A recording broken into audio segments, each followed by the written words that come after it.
अस्सलाम वालेकुम। आपको आज के प्रोग्राम में खुशामदीद। क्या पाकिस्तान तहरीक इंसाफ में धड़े बंदी और ग्रुप बंदी खत्म होगी? बानी पीटीआई ने पार्टी में ग्रुपिंग और तकसीम पर पार्टी रहनुमाओं को आज अडियाला जेल में तलब किया हुआ था। ताहम पीटीआई रहनुमाओं को अडियाला जेल में कायद से मुलाकात की इजाजत ना मिली। इस मौके पर अपोजिशन लीडर की अडियाला जेल पर तैनात एहलकारों से तल कलामी भी हुई और जेल अमले से भी सख्त जुमलों का तबादला हुआ।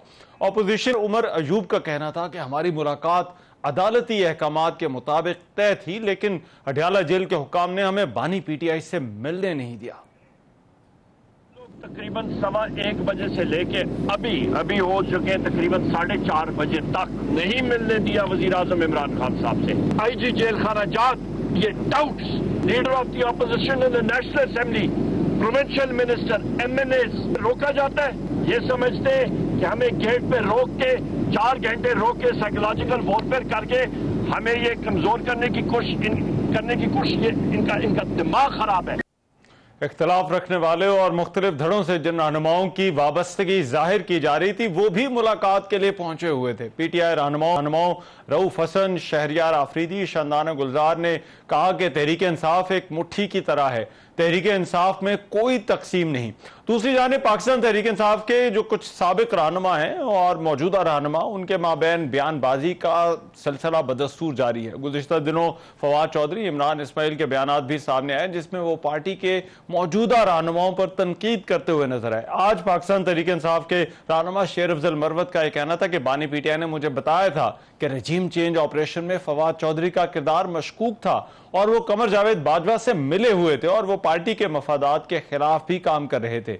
अब पाकिस्तान तहरीक इंसाफ इस्लामाबाद में अपना जलसा भी करने जा रही है। दूसरी तरफ इस्लामाबाद पीटीआई के सदर आमिर मुगल को एक मरतबा फिर गिरफ्तार कर लिया गया है। जो पार्टी के मामलात हैं, क्या धड़ेबंदी जो है वो खत्म हो सकेगी? क्या पार्टी में जो धड़ेबंदी है इसका मामला फैसला साजी पर भी असरअंदाज हो रहा है? और क्या पीटीआई छोड़कर जाने वाले पार्टी रहनुमाओं की दोबारा वापसी हो सकती है या नहीं? इस पर प्रोग्राम के पहले हिस्से में बात होगी। पाकिस्तान तहरीक इंसाफ के सीनियर रहनुमा मेंबर कौमी असम्बली जनाब अली मोहम्मद खान साहब इस वक्त मेरे साथ मौजूद हैं, उनसे इस हवाले से बात करते हैं। अली मोहम्मद खान साहब, बहुत शुक्रिया आपके वक्त का। अली मोहम्मद खान साहब, आज मुलाकात होनी थी लेकिन ना हो सकी, तो अब फिर आगे का रास्ता क्या है? क्या पार्टी में इख्तलाफात या ये जो धड़ेबंदी है इसको खत्म करने के लिए खान साहब की मुलाकात का ही इंतजार करना होगा? बहुत शुक्रिया। बिस्मिल्लाहिर्रहमानिर्रहीम। अल्लाहुम्मा सल्लि व सल्लिम मुबारक अला सय्यिदिना मुहम्मद व अला आलि मोहम्मद। सबसे पहले तो इस बात पे मैं कुछ कहना चाहूंगा जो आज हमारे लीडरशिप को नहीं मिलने दिया। ये बहुत ही काबिल अफसोस रवैया है और अक्सर ये लोग ऐसे ही करते हैं, लेकिन बहुत ज्यादा इसलिए है कि जुमेरात का दिन हमारी लीडरशिप की मुलाकात का दिन है और अदालत के बाकायदा एक अंडरस्टैंडिंग के तहत जो है एक अडियाला जेल की इंतजामिया के साथ अदालत का जो हुक्म है तो उसके तहत उनके हुक्म के मुताबिक ही मुलाकातें होती हैं। मेरे साथ बहुत दफा ये लोग इस तरह कर चुके हैं कि 8-8 घंटे, 5-5 घंटे, 6-6 घंटे अडियाला के गेट पे बैठा के वापस किया, मजबूरन फिर chief justice Islamabad high court से ऑर्डर लेके आया। तो मैं इस पे अब प्रोग्राम खत्म होता है तो मैं इनसे बात करता हूं कि अगर इस तरह से नहीं होता तो फिर बाकायदा इस्लामाबाद हाई कोर्ट के चीफ जस्टिस की अदालत में पिटीशन ये करें, क्योंकि ये तो कोई तरीका नहीं है कि अपोजिशन लीडर हैं उमर अयूब साहब, शिबली फराज भी मेन लीडरशिप में आते हैं, शहरियार खान पुराने हमारे सीनियर तरीन कारकुन है, सिटिंग एमएनए है, शानदाना गुलजार भी सिटिंग एमएनए है।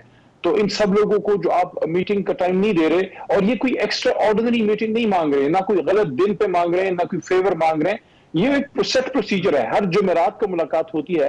तो अब इसको लीडरशिप देखेगी कि ये मुलाकात क्यों नहीं होने देगी जब हमारी तरफ से तमाम लवाजमात पूरे हैं, कोई एक्स्ट्रा लोग नहीं लेके गए और उसी दिन ये मुलाकात होती है।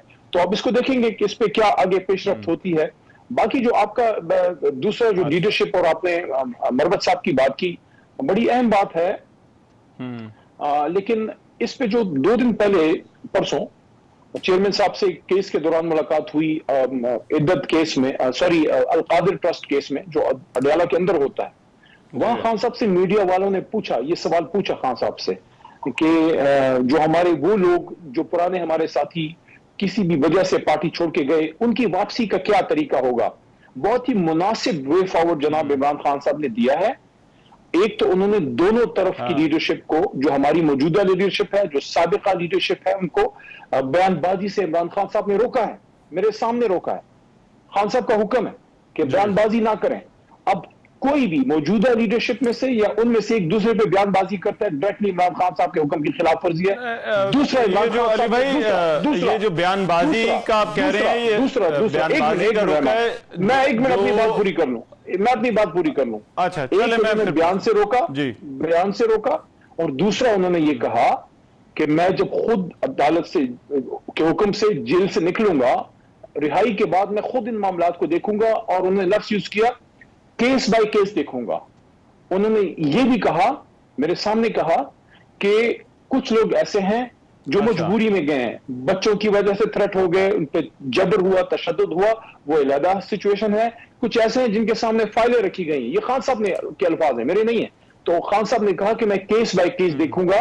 तो उससे ये बात वाज़ेह होती है कि ना उन्होंने दरवाजा मुकम्मल बंद किया है, ना मुकम्मल खोल दिया है कि सब आ जाओ। वो केस बाय केस देखेंगे, लेकिन कब? जब वो जेल से रिहा होंगे। तो तब तक मेरे ख्याल में इन मामलात पे दोनों तरफ से गुफ्तगू फजूल है। दूसरी चीज ये है कि ये इख्तियार ना मेरा है, ना रऊफ हसन साहब का है, ना बैरिस्टर गौहर, ये ना उमर अयूब साहब का, ना मरवत साहब का। ये इख्तियार इमरान खान साहब का है। वो देखेंगे अपने साबिका साथियों में से किसको वापस लेना है, किसको नहीं लेना।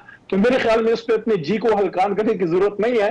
फोकस हमें इमरान खान साहब की रिहाई और मैंडेट की वापसी और ये जलसों पर रखना है जो आइंदा जल्द से आने वाले हैं।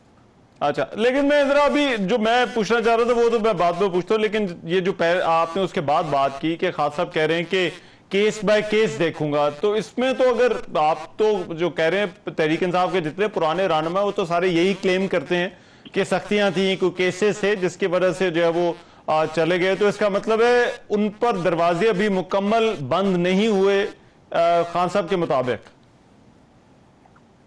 मेरे ख्याल में खान साहब देखेंगे कि कोई जेन्युइन किसी थ्रेट की वजह से गया है। एक चीज इसमें अलबत्ता देखनी पड़ेगी, थ्रेट हर जगह था, थ्रेट अली मोहम्मद को भी था, थ्रेट शहरियार अफरीदी को भी था, थ्रेट जो है जाज चौधरी साहब को भी है, थ्रेट गवर्नर चीमा को भी है, और थ्रेट जो है शाह महमूद कुरैशी को, परवेज इलाही साहब को, खान साहब को खुद भी है, डॉक्टर यास्मीन राशिद को भी है। कुछ लोगों ने फेस किया है, कुछ लोगों ने फेस नहीं किया। अब इसमें ये देखना होगा, उनसे भी हमारी हमदर्दी है, मेरी तो है।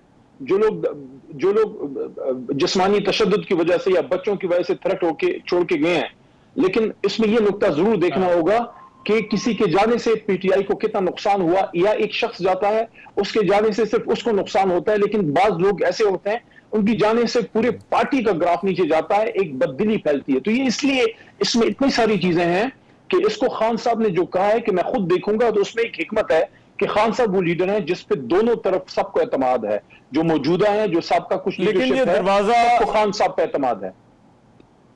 लेकिन ये दरवाजा तब तक बंद है जब तक खान साहब खुद जेल से बाहर नहीं आ जाते और इनको केस बाय केस रिव्यू नहीं करते। That is very clear. अच्छा, ये मतलब ये बात बिल्कुल क्लियर है। अच्छा, लेकिन मौजूदा जो लीडरशिप है आपकी पार्टी के, कुछ आपके जो कलीग्स हैं वो यही तो कहते हैं कि हमने सख्तियां सही, हम खड़े रहे, और इस चीज का क्रेडिट मतलब जाहिर बात है वो तो कहते हैं और उनको जाना भी चाहिए। तो जो लोग पार्टी छोड़कर चले गए उनकी वापसी फिर क्यों हो? क्या जो खड़े रहे वो बराबर हैं और जो चले गए वो बराबर है, या फिर आप पार्टी के अंदर इस हवाले से क्या सोचेंगे ये दोनों मुख्तलिफ हैं लीडरशिप के कैडर्स? ये बात अपनी जगह बजा है कि कुछ लोग जिन्होंने स्टैंड किया है उनका वो कभी उनके बराबर नहीं हो सकते जो छोड़ के गए, चाहे किसी भी मजबूरी में। लेकिन ये कह देना कि बिल्कुल ही उनको नहीं आना चाहिए, ये फैसला इमरान खान साहब का है। जो मौजूदा लीडरशिप है जो कह रहे हैं कि हमने कुर्बानियां दी हैं या हमने सख्तियां झेली हैं, तो सबने झेली हैं, जेलों में हम सब गए हैं। मैं जेल से गुजर के 7 दफा गिरफ्तारियां और अपनी माँ और अपने बच्चों को सबको तकलीफें सहने के बावजूद आपको ये कह रहा हूं कि मेरी हमदर्दी है उन लोगों से जो मजबूरी में छोड़ के गए हैं, क्योंकि उनमें से बहुत से लोग ऐसे हैं जो इमरान खान साहब के उन दिनों के साथी हैं जो विजन पे खान साहब के साथ आए। तो इसलिए क्यों हम इन चीजों में पड़े, क्यों ना ये फैसला इमरान खान साहब पे छोड़े जो खुद वो कह रहे हैं कि मैं खुद केस बाय केस देखूंगा। तो इसलिए मैं समझता हूं कि मौजूदा जो लीडरशिप है उनको भी इस पे बयानबाजी से अपने आप को दूर रखना चाहिए, अपना फोकस उधर रखें जिधर खान साहब चाहते हैं, और वो फोकस है इमरान खान की और असीरान की रहाई। मैंडेट की वापसी और उसके लिए मास मोबिलाइजेशन, उधर फोकस रखें। ये चीजें इमरान खान साहब खुद देख लेंगे।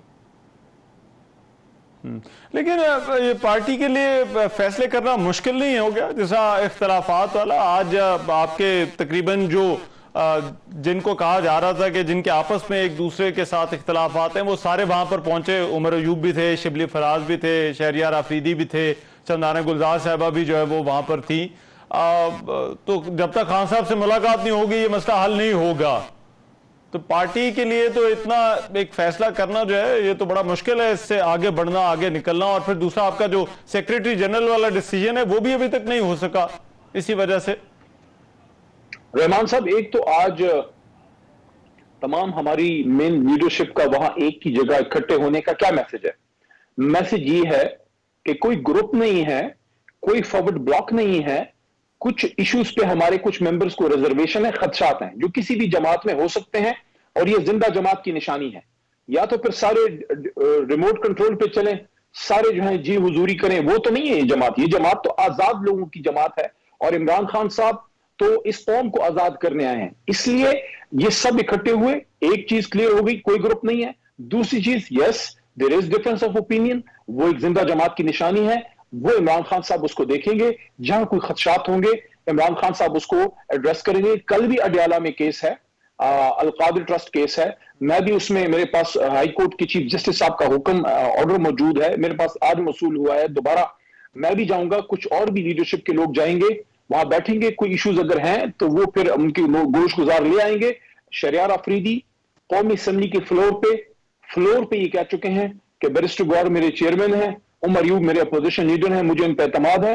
लेकिन कुछ अगर रिजर्वेशन है तो उसको एड्रेस होना चाहिए। अगर रिजर्वेशन और डाइसेंटिंग वॉइस खत्म हो जाए फिर तो आपकी सियासी जमातें एक एनजीओ बन जाए, फिर तो वो एक किसी की इनकॉर्पोरेशन में, ये तो ऐसा तो नहीं, हर किसी की एफर्ट्स हैं। शहरियार की कम एफर्ट है, उसी तरह उमर अयूब साहब की एफर्ट्स हैं। उमर अयूब साहब 25 मई को अपनी बॉडी पे उन्होंने हार्म उठाया, जख्म उनको लगे हैं। उमर अयूब साहब को लोग बड़ा उनको फील्ड मार्शल के पोता होने का उनको ताना देते हैं, लेकिन ये चीजें नहीं देखते कि वो अब वो जवान खड़ा किधर है, किसके साथ खड़ा है। इमरान खान साहब से जो परसों मुलाकात हुई, बड़ा इंपॉर्टेंट मैसेज है। आज एक्सप्रेस न्यूज पे मैं ये कहना चाहता हूं ताकि कौम को पहुंचे। मैंने हिम्मत की, जसारत की और खान साहब से पूछा कि खान साहब 6 को आपका जलसा हो रहा है, आप नहीं होंगे जलसे में, आपका मैसेज क्या है पाकिस्तानियों के लिए और अपनी जमात की यूथ के लिए, अपने टाइगर्स और टाइग्रेसेस के लिए? ये मेरे अल्फाज थे। खान साहब ने कहा उनको मेरा एक मैसेज देना, मेरा मैसेज है ये जलसा जो है ये है आजादी। आजादी मेरा मैसेज है, हकीकी आजादी और रूल ऑफ। लेकिन अभी देखिए अली भाई, ये कुछ बड़े बेसिक से सवाल है। पार्टी में ज़ाहिर बात है तंजीम बड़ा इंपॉर्टेंट होती है, और आपके सेक्रेटरी जनरल अभी रिजाइन कर चुके हैं, तो उनकी जगह किसने आना है ये तो एक फैसला है जो पार्टी को शायद अभी कर लेना चाहिए। तो जहां पर खान साहब से इतने और मामलात पर बात हुई, क्या इस पर उनकी कुछ हिदायत हैं? मेरे सामने तो उन्होंने सेक्रेटरी जनरल पे कोई बात नहीं की, और जब तक कोई नया सेक्रेटरी जनरल नहीं आता या मौजूदा जो सेक्रेटरी जनरल उमर अयूब भाई हैं अगर वो दोबारा नहीं चार्ज संभालते, तब तक उमर साहब ही इसको चलाएंगे। जब फैसला हो जाएगा कि किसी नए सेक्रेटरी जनरल ने आना है या उमर भाई ने ही कंटिन्यू करना है, उसके बाद तब तक इस इंटरेक्शन में, बीच के वक्फे में उमर साहब इसको चलाएंगे। तो सीट हमारी खाली नहीं है, ऑपरेशन हमारा जारी है अल्हम्दुलिल्लाह। ठीक है। और अब ये तो रहनुमाओं के आपस के जो मामलात हैं, आपने कहा कि आज तो पैगाम गया कि सब इकट्ठे हैं, कुछ इश्यूज पर इख्तलाफ हो सकते हैं, लेकिन कारकुनों का क्या, जिनके बारे में कहा जा रहा था कि वो मौजूदा लीडरशिप से कुछ खुश नहीं है, उनकी नाराजगी है, तो आपको लगता है वो नाराजगी अभी भी है? और अगर वो दूर होगी तो किस तरह से होगी? क्या ये दबाव है मौजूदा लीडरशिप के ऊपर? मेरे ख्याल में आपकी बात में वजन है। जो हमारे कारकुन हैं वो इस चीज को बड़ा फील करते हैं कि लीडरशिप में किसी चीज पे डिसएग्रीमेंट हो या कोई ऐसी चीजें सामने आए, खुदा ना खास्ता, वैसे तो कोई ग्रुप नहीं है लेकिन ग्रुप का तासुर भी आए तो कारकुन उसको फील करते हैं, क्योंकि कारकुन जो हैं वो सिर्फ एक चीज पे नजर जमाए बैठे हैं, इमरान खान साहब की रिहाई। उनके लिए अली मोहम्मद, उमर अयूब साहब, शिबली फराज साहब या कोई ये साहब या वो साहब मैटर नहीं करते। कारकुनान के लिए इमरान खान साहब मैटर करते हैं। वो अपने लीडर को बाहर देखना चाहते हैं, इस वजह से वो चाहते हैं कि हम सब इत्तेफाक व इत्तेहाद से रहें। अच्छा, लेकिन अब ये रिहाई आपको होती हुई नजर आ रही है? हालांकि आप लोग खुद हुकूमती बयानात का भी हवाला दे रहे हैं और कुछ मजीद केसेस के हवाले से भी जो है वो बात हो रही है, तो आपको लगता है कि सड़कों पर आने से, जलसे जुलूसों से रिहाई मुमकिन हो सकेगी खान साहब की, या हुकूमत पर आप दबाव बढ़ा सकेंगे उनकी रिहाई के लिए? देखिए, ये 2 या 3 प्रोंग्ड जदोजहद है। मैं लड़ाई का लफ्ज यूज नहीं करना चाहता। उसमें स्ट्रीट पावर सबको पता है हमारे पास है, अल्लाह के करम से है, अल्लाह के करम से है। इस पर कभी हम तकब्बुर से अल्लाह हमें बचाए। स्ट्रीट पावर है हमारे पास, वो एक प्रेशर है, वो हम रखेंगे, हुकूमत पे रखेंगे, लेकिन फैसला अदालत से आना है और अदालत से सबसे बड़ा फैसला आ चुका है। साइफर सबसे खतरनाक केस था, गलत केस था बना, वो उससे इमरान खान साहब और शाह महमूद कुरैशी साहब बाइज्जत बरी हो चुके हैं। अब एक ऐसे केस में खान साहब को रखा है, रहमान साहब के, दुनिया हैरान है, दुनिया हैरान है और हमारी दुनिया में सुबकी हो रही है कि साबिक वज़ीर आज़म किस पे गिरा, ना मनी लॉन्ड्रिंग पे कोई इल्जाम मिला, ना मनी मेकिंग पे मुल्क के अंदर, ना ब्राइब्स पे यानी रिश्वत सतानी पे, ना जुल्म पे, ना अब्यूज ऑफ पावर पे, ना अपने रिश्तेदारों को नवाजने पे, ना बार प्रॉपर्टियां बनाने पे। किस पे? कि उनने शादी की जिसमें इद्दत का इशू है, जो प्योरली दीनी मसला है, जो आपका मेरा मसला ही नहीं है, जो एक मियां बीवी का मसला है जिसमें किसी और का कोई काम नहीं है। लेकिन स्टेट क्राफ्ट में आपने इमरान खान साहब को किसी चीज में नहीं पकड़ सके जिस पे माजी के हुक्मरानों ने गलतियां की, उन्होंने करप्शन की, उन्होंने मिसयूज ऑफ पावर किया। तो आपके पास ये एक केस रह गया इद्दत का, जिसमें फैसला आपको 12 को मिल जाना है, 12 तक, क्योंकि कल जज साहब कह रहे थे, I was in the court, हम देख रहे थे जब सलमान राजा साहब और सलमान सफदर साहब आर्ग्यूमेंट्स कर रहे थे। मोहतरम जज साहब ने कहा कि मैं इसको 1-2 पेशियों से आगे लेके नहीं जाऊंगा, 12 तक मैंने फैसला करना है क्योंकि पीछे हाईकोर्ट का हुक्म है। तो देखिए, साइफर केस में इमरान खान बरी, इद्दत केस में फैसला आने वाला है जो इंशाल्लाह अगर इंसाफ पे मबनी हुआ, हमें यकीन है हम उसमें बरी होंगे। आपका तोशेखाने में इमरान खान साहब उस केस में अल्लाह के करम से बाइज्जत वो सुरखुरू हो चुके हैं। बाकी आपके पास रह क्या गया है? एक ले दे के आपका अलकादर ट्रस्ट का केस है। बाकी तो आपके अलकादर में क्या है, यानी एक साबिक वज़ीर आज़म पे ये इल्जाम है कि उसने एक खैराती यूनिवर्सिटी बनाई जिसमें कौम के बच्चों को मुफ्त तसव्वुफ और दीन की तालीम दी जाएगी। यानी उसका क्या फायदा है? क्या वो बेनिफिशरी है? क्या इमरान खान साहब को किसी के पैसे उसके घर आने थे? वो तो एक ट्रस्ट है भाई, अलकादर ट्रस्ट। खान साहब, राइट, तो क्यों ना बरी हों? मेरा लगता है कैसे से खान साहब निकल आएंगे, राइट, क्यों ना इमरान खान साहब बरी हों? खान साहब बरी होंगे, क्यों नहीं बरी होंगे? बहुत शुक्रिया, राइट, बहुत शुक्रिया। अली मोहम्मद खान साहब हमारे साथ मौजूद थे, बात कर रहे थे पाकिस्तान तहरीक इंसाफ के मामलात के ऊपर। प्रोग्राम में भी एक ब्रेक शामिल करते हैं, वापस आते हैं इस ब्रेक के बाद।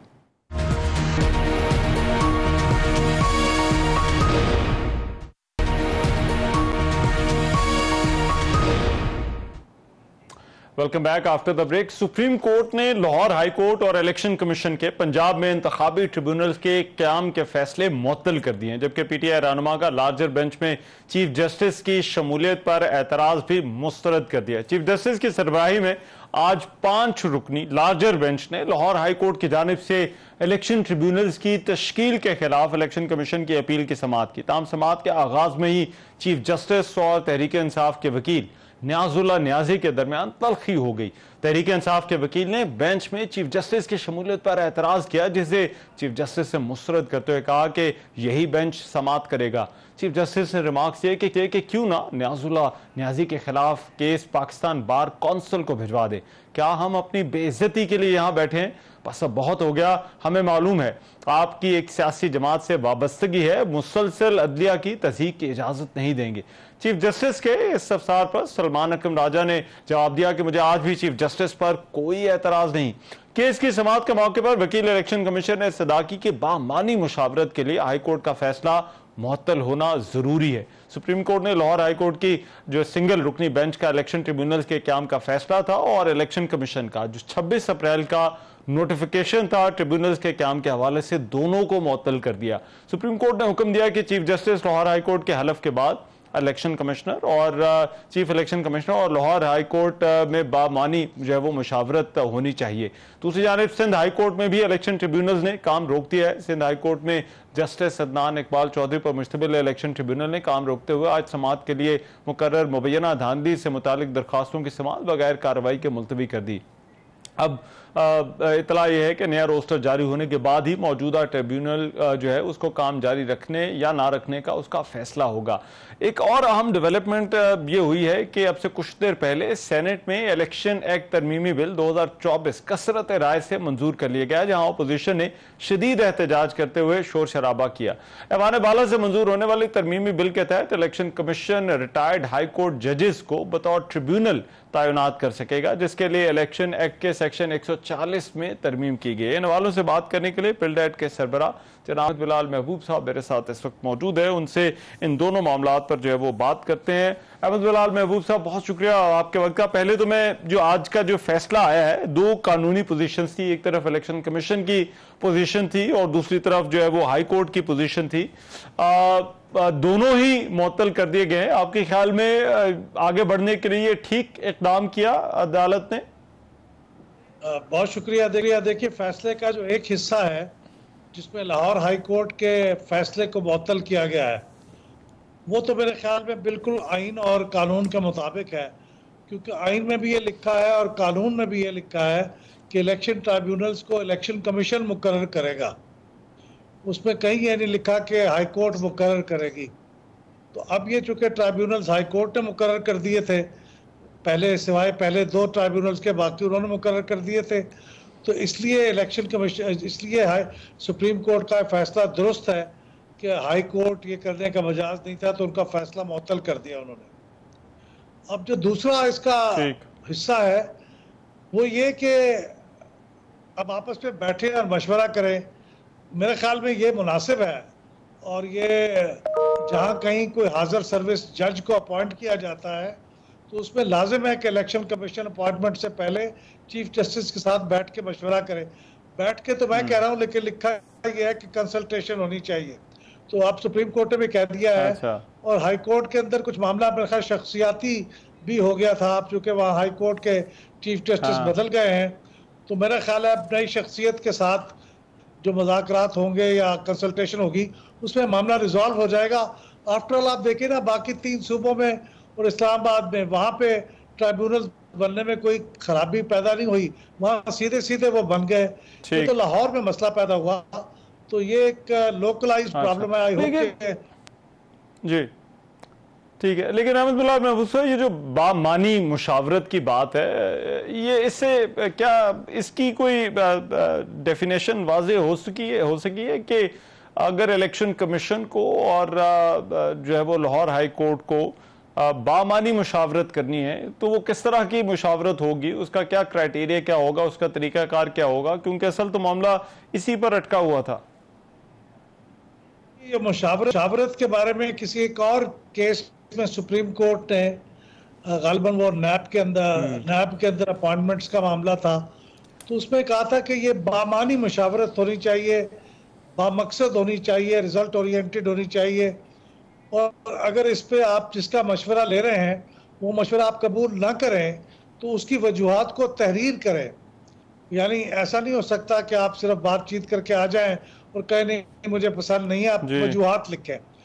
मेरा ख्याल है कि अगर हाजिर सर्विस जजों को अपॉइंट करना है तो उस मामले में तो हाई कोर्ट के चीफ जस्टिस की ही राय को फौकियत हासिल होगी, खास उसके अपॉइंटमेंट रस्मी तौर पे इलेक्शन कमीशन ही करेगा, क्योंकि चीफ जस्टिस ही बता सकता है कि कौन सा जज अवेलेबल है और किसको मैं स्पेयर कर सकता हूँ इस काम के लिए।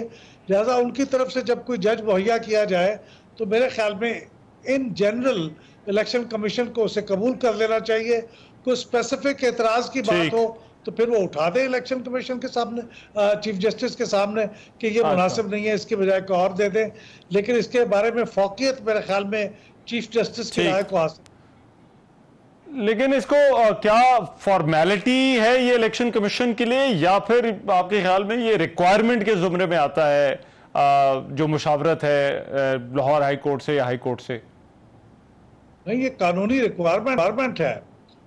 अगर आप देखिए ना, अब तो चूंकि कानून दूसरा भी पास हो रहा है और पहले भी एक कानून रहा है कि ट्राइब्यूनल्स रिटायर्ड जजों पे भी मुश्तमिल हो सकते थे, और अब फिर बाद में कानून आया कि नहीं, सिर्फ हाजिर सर्विस जज ही हो सकते हैं। तो जहां हाजिर सर्विस जज को ट्राइब्यूनल अपॉइंट किया जाएगा, वहां चीफ जस्टिस उस हाई कोर्ट के चीफ जस्टिस के साथ मुशावरत लाजमी है, कानूनी तौर पे भी और वैसे भी एडमिनिस्ट्रेटिवली भी। तो इसलिए उसके अलावा चारा नहीं है, बल्कि मैं तो ये कहूँगा कि चीफ जस्टिस की राय को फौकियत हासिल होगी, क्योंकि वो किसको स्पेयर कर सकता है, किसको नहीं, वो बेहतर जानता है। अगर एतराज है तो उनके सामने कर दिया जाए। ठीक है। और दूसरा, ये अब से कुछ देर पहले सेनेट ने इस तरमीमी बिल को भी मंजूर कर लिया और रिटायर्ड जजेस की भी, जिसके तहत तैनाती हो सकती है। आपके ख्याल में रिटायर्ड जजेस को ट्रिब्यूनल्स में लगाने का मामला क्या ये हेल्पफुल होगा? ये कानून पहले भी रहा है। ये तो 2017 का जो कानून था उसके अंदर ये दोनों पॉसिबिलिटीज थी कि एक हाजिर सर्विस जज को भी ट्राइब्यूनल बनाया जा सकता है और रिटायर्ड को भी, क्योंकि जजेस इतने दस्तयाब नहीं होते थे कि जल्दी फैसले हो सके, चुनाचे ये मौजूद था। ये तो बाद में फिर ये तब्दीली हुई कि नहीं साहब, सिर्फ 2023 में गालबन हुई कि नहीं साहब, ये तो सिर्फ हाजिर सर्विस जजों को ही होना चाहिए। तो अभी उसमें तब्दीली कर दी गई है। तो उसमें बड़ा मसला ये है कि अब इलेक्शन कमीशन के ऊपर क्रेडिबिलिटी का एक क्वेश्चन आ गया है। लोग उसके ऊपर एतमाद नहीं करते कि अगर वो अपॉइंट करेगा कोई रिटायर्ड जजों को बतौर ट्राइब्यूनल, तो फिर क्या वो काबिल एतमाद होंगे लोगों के लिए।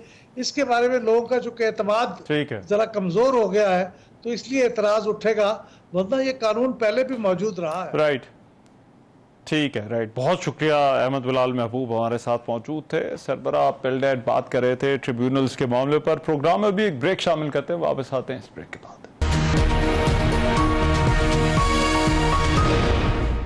Welcome back. घरेलू सार्फिन के लिए बिजली के बुनियादी टैरिफ में 7 रुपए 12 पैसे तक का इजाफा हो गया है। विफाकी काबीना ने घरेलू सार्फिन के लिए बिजली का जो फी यूनिट बुनियादी टैरिफ है वो 48 रुपए 84 पैसे तक मुकर्रर कर दिया है। दस्तावेजात के मुताबिक जो नॉन प्रोटेक्टेड घरेलू सार्फिन है उनके लिए 1 से 100 यूनिट इस्तेमाल पर टैरिफ 7.11 रुपए इजाफे से 23.59 रुपए, जबकि माहाना 101 से 200 यूनिट जो इस्तेमाल कर रहे हैं उनके लिए फी यूनिट 7.12 रुपए इजाफे से 30.7 रुपए का हो गया है। माहाना 201 से 300 यूनिट तक जो बिजली का टैरिफ है वो 7.12 रुपए उसमें इजाफा हुआ और वो 34.26 रुपए हो गया। मुशर्रिफ खजाना खैबर पख्तूनख्वा मुज़म्मिल असलम का कहना है कि बिजली की पैदावारी कीमत के मुकाबले में नए निर्ख वाज़े तौर पर गैर मुनसिफाना है। उनका यह कहना था कि ये जो नई कीमत है ये सार्फिन के लिए नाकाबिले बर्दाश्त हो जाएगी। वफाकी वज़ीर तवानाई अवैस लगारी ने मुल्क में बिजली के महंगे होने का एतराफ़ करते हुए कहा है कि बिजली की कीमतों में इजाफे का इतलाक 1 जुलाई से होगा, तो हम अगले 1.5 साल तक इस्लाहात करके बिजली की कीमत कम कर सकेंगे। अब जमात इस्लामी ने 12 जुलाई को इस्लामाबाद में इस हवाले से धरना देने का भी ऐलान कर दिया और मुतालबा यह है कि जो मरात याफ्ता तबके को मिलने वाली बिजली है उसको ख़त्म किया जाए। पहले ही अवाम परेशान है बिजली के भारी बिलों को लेकर, अब ये जो मजीद इजाफा हुआ ये कंज्यूमर पर किस तरह से असरअंदाज होगा, इस पर बात करने के लिए मेरे साथ इस वक्त मौजूद है इरशाद अंसारी, हमारे सीनियर रिपोर्टर हैं इकोनॉमी के और इन मामलात को बहुत अच्छी तरह समझते हैं। इरशाद अंसारी साहब बहुत शुक्रिया। सबसे पहले तो मुझे ये बताइए, ये जो प्रोटेक्टेड सार्फिन और स्पेशली जो 1 से 300 यूनिट वाले थे, ये कितना फर्क पड़ेगा जो इनके पहले बिल आते थे और अब बिल आते हैं इस इजाफे से? बिस्मिल्लाहिर्रहमानिर्रहीम। रहमान भाई, जैसे आपने पहले अपने इंट्रो में बताया कि सारा की ये बिजली की कीमतें बढ़ी हैं, एक तो ये मैं आपको वाज़ेह कर दूं कि ये जो कीमतें बढ़ी हैं ना, ये बेस टैरिफ पड़ा है। अच्छा, बेस टैरिफ है। इसके अलावा जो फ्यूल प्राइस एडजस्टमेंट आती है वो अलहदा आती है, क्वार्टरली एडजस्टमेंट एक अलहदा आती है, और इसके अलावा एक और चीज़ आने वाली है वो है फिक्स चार्जेस। वो 1000 की तजवीज़ आई है कि 1000 रुपया पर जो है वो कंज्यूमर उसमें लगाया जाए। अगर वो भी इसमें एडअप कर दिया जाए तो ये आप यूं समझ लें कि अगर किसी सार्फ का बिल इस वक्त 500 रुपये आता है तो कम से कम 700-800 रुपये पे ये चला जाएगा मिनिमम बिल जो है। मैक्सिमम की तो फिर आप क्योंकि टैरिफ की जो स्लैब का जो बेनिफिट है वो इन्होंने वैसे ख़त्म कर दिया कि जैसे ही आप 200 यूनिट से 201 यूनिट में जाते हैं तो फिर आप पे सारे यूनिट्स पे वो टैरिफ लगता है जो 201 से 203 वाली कैटेगरी में आता है। अच्छा। तो डेफिनेटली उसका बहुत ज्यादा फ्यूल प्राइस एडजस्टमेंट तो पहले भी होती थी, लेकिन ये बेस टैरिफ भी बढ़ गया है और फिक्स चार्जेस जो हैं वो अब बिलों में एक्स्ट्रा आएंगे, ये इजाफे हुए। हाँ जी, उसको भी अभी उस पर अगरचे जो है वो मज़ामत जो है वो आ रही है पॉलिटिकल पार्टीज की तरफ से और आवाम की तरफ से और ट्रेडर्स की तरफ से, लेकिन इतलात यही है कि उसको ये पास ऑन करेंगे उसी तरीके से जैसे गैस पे पास ऑन किया गया, क्योंकि हम IMF के प्रोग्राम में है, ये हमने पहले भी 2-3 मरतबा ये खबर दी थी। तो और फाइनेंस मिनिस्टर साहब से भी इस पे क्वेश्चन हुआ तो उन्होंने इस पे डायरेक्ट जवाब देने की बजाय उन्होंने अवैस लगारी पे मुद्दा डाल दिया। फिर वज़ीर ममलिकत बराए खजाना उनसे भी इसी टॉपिक पे बात हुई। और मजे की बात ये बताऊं मैं आपको कि गवर्नमेंट की अपने जो लोग हैं वो उनकी मुआशी टीम को सपोर्ट करने के लिए तैयार नहीं है। अच्छा। आप दोनों को देखें, एक दिन पहले वज़ीर खजाना ने प्रेस कॉन्फ्रेंस की तो उनके साथ उनको सपोर्ट करने के लिए ना अवैस लगारी मौजूद थे, ना कोई दूसरा कोई भी बंदा मौजूद नहीं था। और एक दिन बाद जब वज़ीर ममलिकत बराए खजाना अली परवेज मलिक ने प्रेस कॉन्फ्रेंस की तो उनके साथ भी कोई बंदा मौजूद नहीं था। लेकिन इसमें शाहजान साहब ये मुझे समझाइएगा, जो पैदावारी कीमत है क्या उस पर भी कोई फर्क पड़ा है जब ये नर्ख बढ़ रहे हैं? देखिए पैदावारी जो है ना, जैसे अभी ब्रेक में भी हम बात कर रहे थे, जब तक ये एनर्जी मिक्स ठीक नहीं करेंगे तो पैदावारी लागत जो है वो नीचे नहीं आ सकती। जैसे आपने सोलर का जिक्र किया था, तो क्योंकि बहुत सारे जो हमारे जो सार्फिन है वो तंग आकर सोलर पे शिफ्ट हो गए हैं। डेफिनेटली वो नेशनल ग्रिड से निकल गए हैं, बल्कि ना सिर्फ नेशनल ग्रिड से निकले हैं बल्कि वो नेशनल ग्रिड को बिजली दे रहे हैं और यानी कि वो वापदा उनका मकरूज होता है। तो उसका भी अल्टीमेटली इम्पैक्ट जो आता है वो फिर जो इनका टैरिफ बनता है, एवरेज जो टैरिफ निकालते हैं जो IPP से जो लेते हैं, तो उस पर पड़ता है, वो कास्ट बढ़ जाती है। तो उस पर रफली जो कैलकुलेशन आई हुई है वो 45 रुपीज पर यूनिट के हिसाब से गवर्नमेंट को ये बिजली पड़ती है। उसकी वजह यह कि ये बैड गवर्नेंस, गलत जो प्लानिंग है उसकी एक बुनियादी वजह है। अच्छा। जब तक आप एनर्जी मिक्स को ठीक नहीं करेंगे, ये जो अवैस लगारी सब भी कह रहे हैं कि 1.5 साल में हम इस्लाहात करके इसको कर लेंगे, लेकिन ये नहीं कर सकते। ये इस्लाहात का लफ्ज जो है ना, ये हम सुनते सुनते बूढ़े हो चुके हैं। ये इस्लाहात एक अरसे से जारी। असल बात है विल की। अच्छा। आज अगर ये चाहें तो आज 2-3 सख्त फैसले ले लें। ये जो कहते हैं ना हम सख्त फैसले लेते हैं, ये सख्त फैसले नहीं है, ये आसान फैसले हैं। लेकिन अभी इसमें जो कहा जा रहा है कि IMF की डिमांड पर बिजली की कीमत बढ़ाई जा रही है, ये जो वजीर तवानाई ने बात की कि कोशिश करेंगे कि कम हो जाए, तो ये क्या जब तक IMF प्रोग्राम में तब तक कीमतें बढ़ी रहेंगी? इनके कुछ नीचे आने का इम्कान है अगर हम प्रोग्राम से बाहर निकलते हैं? देखें IMF के प्रोग्राम को तो एक ये नाम उसका यूज करते हैं, ठीक है। अच्छा। वो ये खुद उनको इजी वे देते हैं। वो एक्चुअली इनसे बात करते हैं कि हम जो आपको लोन देने जा रहे हैं आप वापस कैसे करेंगे, आपके रेवेन्यूज क्या हैं। ये अपनी एफर्ट के बजाय ये आसान रास्ता जो है वो इख्तियार करते हैं। अभी सोशल मीडिया पे भी वायरल है, MD IMF का एक बयान वायरल है, उसको उन्होंने कैटेगोरिकली कहा हुआ है कि हम जो है वो हुकूमत से ये कहते हैं कि आप अमीर लोगों पे टैक्स लगाएं और गरीबों को रिलीफ दें। अच्छा। लेकिन यहाँ हमारे यहाँ होता उल्टा है। जैसे आप बात कर रहे थे, मैं आपको बताऊं कि ये कैसे ये लोगों को जो है रिलीफ दे सकते हैं। कितने बिलियंस ऑफ जो यूनिट्स हैं जो आप लोगों के शराफिया को जो है वो फ्री ऑफ कास्ट दे रहे हैं। आप सख्त फैसला लेना है तो आप ले ना, किसने आपको मना किया? आप वो खत्म करें। जब आप एक हैवी तनख्वाहें दे रहे हैं लोगों को, आप एक अगर ड्राइवर जो है, चपरासी जो है, आम लेमैन जो है वो बिजली की प्राइस दे सकता है, तो एक हाई क्लास का बंदा जो लाखों में सैलरी ले रहा है, जो लाखों में आमदनी कमा रहा है, तो वो अपनी जेब से बिजली के पैसे बिल नहीं अदा कर सकता। दूसरी जो चीज है थेफ्ट, ठीक है, बिजली की जो थेफ्ट है वो और लाइन लॉसेस, इनको जब तक आप नहीं रोकेंगे तो आप फौरी रिलीफ नहीं दे सकते। फिर आ जाता है आपका एनर्जी मिक्स। जब तक आप एनर्जी मिक्स को बेहतर नहीं करते उस वक्त तक कम से कम जो अगर जो इस्लाहात की बात कर रहे हैं ना अपना लगारी साहब, इस्लाहात करनी है तो ये करें। अच्छा। फौरी तौर पे ये इस चीज को बंद करें कि जी जो हम लोगों को सहूलत दे रहे हैं, जो हाई क्लास लोगों को, अशराफिया को, कि उनको किसी को 2000 यूनिट फ्री है, किसी को 1000 यूनिट फ्री है। देखें जब फ्री बिजली होती है तो फिर लॉन में भी ऐसी चलते हैं। वो जो है वो बंद होनी चाहिए। लेकिन ये हम बड़े अब तवातुर से सुन रहे हैं, हर जो है वो कोई 10-12 दिन बाद खबर आती है कि बिजली की कीमत फिर बढ़ गई है और ज्यादा बढ़ गई है। तो क्या ये इसी तरह से खबरें आती रहेंगी, ये बिजलियां इसी तरह से गिरती रहेंगी, या फिर इसमें कोई ब्रेक भी लगेगी? जी बिजली और गैस के बम इसी तरह चलते रहेंगे। मैं आपको एक बात बताऊं, अभी पिछले दिनों की बात है, जब अभी तो उस वक्त फाइनेंस एक्ट नहीं बना था, पास नहीं हुआ था बजट। मैंने आपको उसी दिन कहा था, इसी प्रोग्राम में बैठे थे, तो मैंने कहा था कि ये बजट अब रस्म है। अब हर रोज बजट आते हैं। एक्चुअली बजट तो होता है एक पूरे साल का, उसमें टैक्सेशन हर चीज दी जाती है, लॉन्ग टर्म पॉलिसी होती है। इन्वेस्टर को और लोगों को पता होता है कि ये पॉलिसी गवर्नमेंट ने दे दी, हमने इसको मद्देनजर रखते हुए अपनी इन्वेस्टमेंट करनी है। आए रोज आपकी बिजली महंगी होती है, उससे हर चीज महंगी हो जाती है। आए रोज आपकी गैस, आए रोज आपकी जो है पेट्रोलियम प्राइसेस ऊपर नीचे आती हैं, उसके ऊपर नीचे आने से हर चीज जो है वो महंगी हो जाती है। अभी आप ग्रोसरी लेने के लिए जाएं, दूध का डिब्बा जो है वो दालों का मतलब 100 रुपए पर केजी दाल। लेकिन आप ये कह रहे हैं ये खबरें बिजली और गैस के हवाले से इसी तरह से आती रहेंगी। बहुत शुक्रिया शहरी साहब हमारे साथ मौजूद थे। प्रोग्राम एक ब्रेक शामिल करते हैं, वापस आते हैं इस ब्रेक के बाद।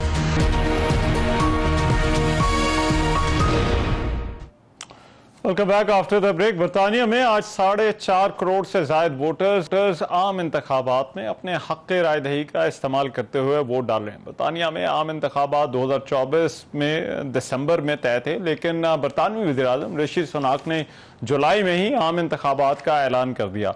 इन इंतखाबात में बरतानिया के ऐवान ज़ेरीन की 650 नशस्तों के लिए पोलिंग हो रही है और मुख्तलिफ जमातों के 4,500 से ज़ायद उम्मीदवार इसमें हिस्सा ले रहे हैं। इलेक्शन में टॉरी, लेबर और लिबरल डेमोक्रेट्स पार्टियों के दरमियान सख्त मुकाबला मुतवक्के है।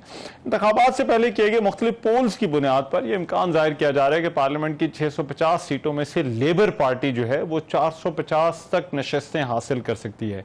हालिया इंतखाबात में बरतानिया में मुख्तलिफ सियासी इशू ज़ेर बहस हैं, जिनमें सबसे आम जो है वो मेशत और महंगाई है। फिर तारकीन वतन, माहौलियात और गजा जो है वो ख़ास तौर पर ऐसे मामलात में शामिल है जहां पर इन इलेक्शंस में बहुत ज़्यादा बात हो रही है और वोटर्स इन्फ्लुएंस हो रहे हैं। खुशाइन बात यह है कि इन इंतखाबात में बरतानवी पाकिस्तानी उम्मीदवारों की भी एक बहुत बड़ी तादाद हिस्सा ले रही है। लेबर पार्टी के रहनुमा और मुस्तक़बिल के मुमकिन वज़ीर आज़म के खिलाफ कंजरवेटिव पार्टी ने बरतानवी निजात पाकिस्तानी महरीन मलिक को टिकट दिया है, जबकि वो 2010 से लेबर पार्टी से मुसलसल इंतखाबात जीतने वाली खातून शबाना महमूद भी जो है वो इंतखाब लड़ी हैं, जो कि एक ब्रिटिश पाकिस्तानी सियासतदान हैं। इसके अलावा खालिद महमूद, ताहिर अली, नाज शाह, ज़ारा सुल्ताना, अफजल खान, इमरान हुसैन, साकिब भट्टी, अनम कैसर, रहमान चिश्ती, मुमताज़ बरतानवी पाकिस्तानी सियासतदान हैं जो इन इलेक्शंस में हिस्सा ले रहे हैं। इससे कबल 2019 में भी जो इंतखाबात हुए थे, मुख्तलिफ इंतखाबी हल्कों से 15 जो ब्रिटिश पाकिस्तानी थे वो कामयाब हुए थे। ये हौसला अफजा बात है कि बरतानिया में जो मुकीम पाकिस्तानी कम्युनिटी है वो वहाँ का